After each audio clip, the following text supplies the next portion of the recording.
But the house, now you remember the big mansion that I talked about. The house itself has another story attached to it that involves some of the vampire clan that was there that night. And I thought, what better reason to launch into that story? Because it involves the exact same house and some of the same people. So I went to that one vampire LARP, became the primogen of the Nosferatu clan, and then was never heard from again, according to their little storyline, I guess. And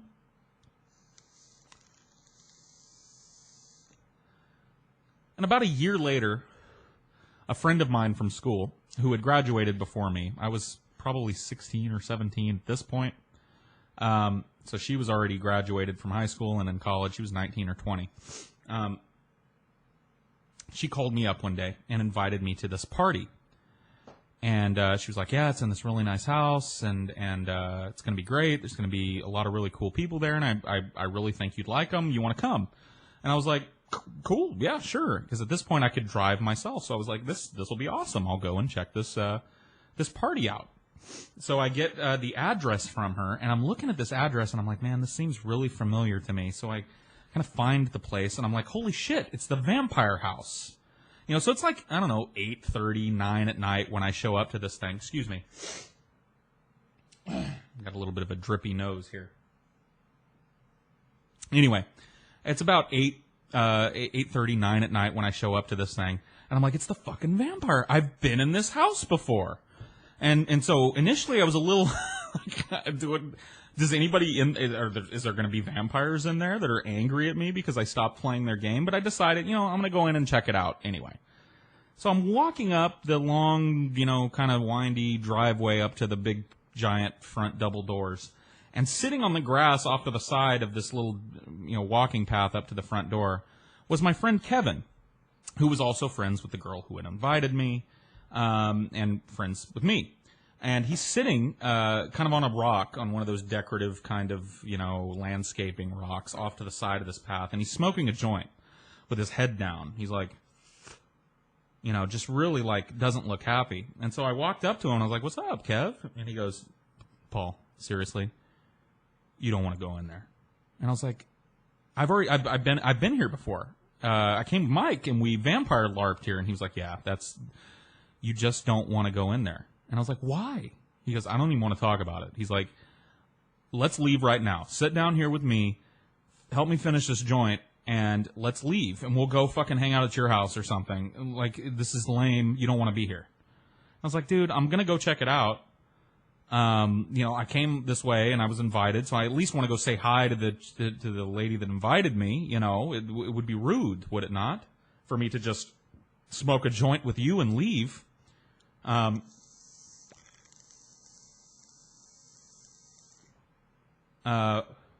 So he said, that's okay, that's fine. Well, I'm leaving. He's like, I'm going to finish this joint and then I am leaving. So I'll see you later. And I was like, okay, whatever. I felt a little weird. I was like, why is he being this way? And I was even more weirded out when I walked into the house.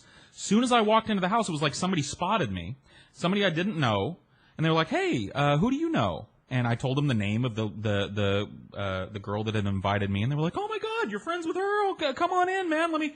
It's like, "Have you ever been here?" And I was like, "Kinda, yeah." He was like, "I played a vampire LARP game," and they this dude that had seen me laughed. Oh yeah, he's like, those guys don't come here anymore. But it's like, let me give you the nickel tour here. I'll introduce you around. Welcome.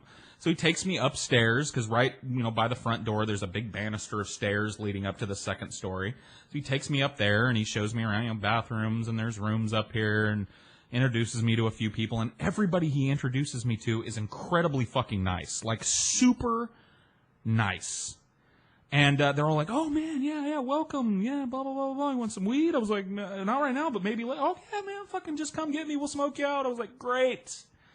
We go back downstairs into the, living room area, and there's a full bar. Like a big kind of wraparound bar.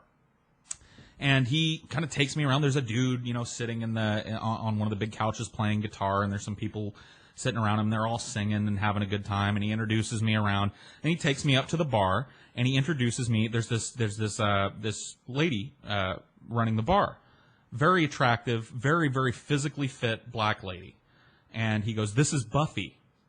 And she goes, "Hey." I said, "Hi, I'm Paul." And she goes, "Oh, who do you know here?" And I told her, this is the girl that invited me. And she goes, "Oh my God." She goes, "Well, welcome. Everybody loves her, so a friend of hers is a friend of ours. Sit down. What are you drinking?" And I'm like, I got to be honest with you. I don't really get to go to bars much. Why don't you surprise me? She goes, "Mudslide." I was like, okay, I don't know what a mudslide is at this point. But I'm like, cool, I'll take a mudslide. Most of the time I just drank beer or shitty cheap wine. So I was like, oh, I get an actual drink like a grown-up. This is great.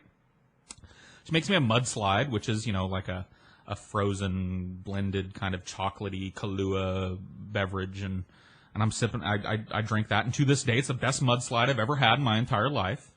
And I was like, oh, man, that's great. And she goes, "So should I keep that coming?" And I was like, well, I didn't bring a whole lot of money. And she goes, "This is an open bar, dude. You're not paying for this. Should I keep them coming?" I was like, yes, Buffy, yes, keep them coming. And so I sit there with Buffy, and I'm drinking. I have a mudslide. And as soon as I get down to, the last couple of sips, she's already got another one in front of me. Boom. And she's a really nice lady, really, really good looking and super fit. That's what I remember most about Buffy. Is that she was, and I'm usually not, attracted to women that are muscly, but she was, muscly in a good way. Not muscly like I bench, muscly, but muscly like I'm a runner who lifts weights on occasion. And she was just really good looking, really funny, really nice. We sat there and talked. People would come and go to the bar and sit down, and I was having a fucking fantastic time. And I kept thinking back to Kevin, going, what the fuck was his problem?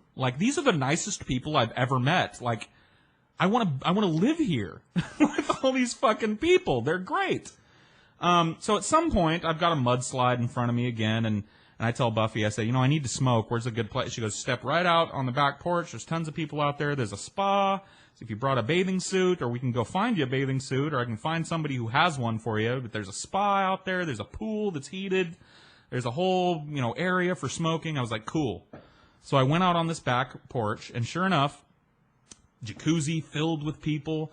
And as soon as I came out, it was like I came out and people were looking, and somebody over in the jacuzzi saw me and goes, "Hey, come on." And so I went over there, and she's like, I don't think we've met. And I said, "Well, I'm Paul." And she goes, "Oh, hi, I'm, so-and-so.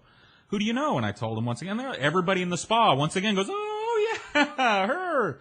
She's great. Welcome, jump in, man." And I was like, I didn't bring my bathing suit. And they're like, "Oh, come on." I was like, "I'm just going to go sit down and smoke. Thanks for the offer, though. Maybe later." And they were like, okay. So I went and sat down on this kind of lawn furniture. And there was another dude sitting there, Asian guy.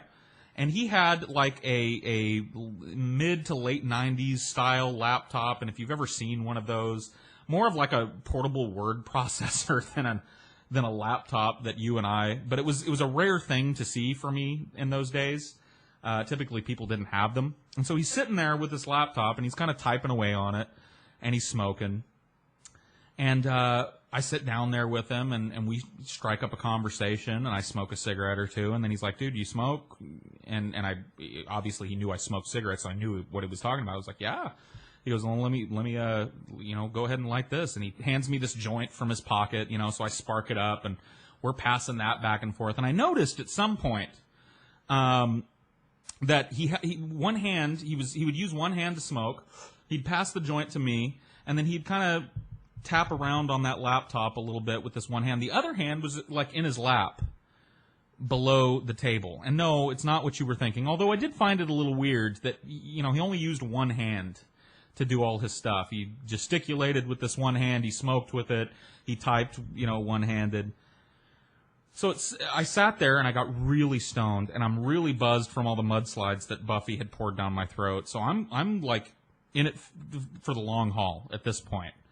And but I was having a great time. So who fucking cares, right?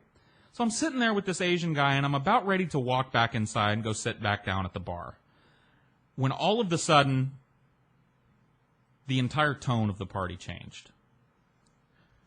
The entire tone of the party went south in a way that I'm not 100% sure I can relate to you properly, but I'm going to try.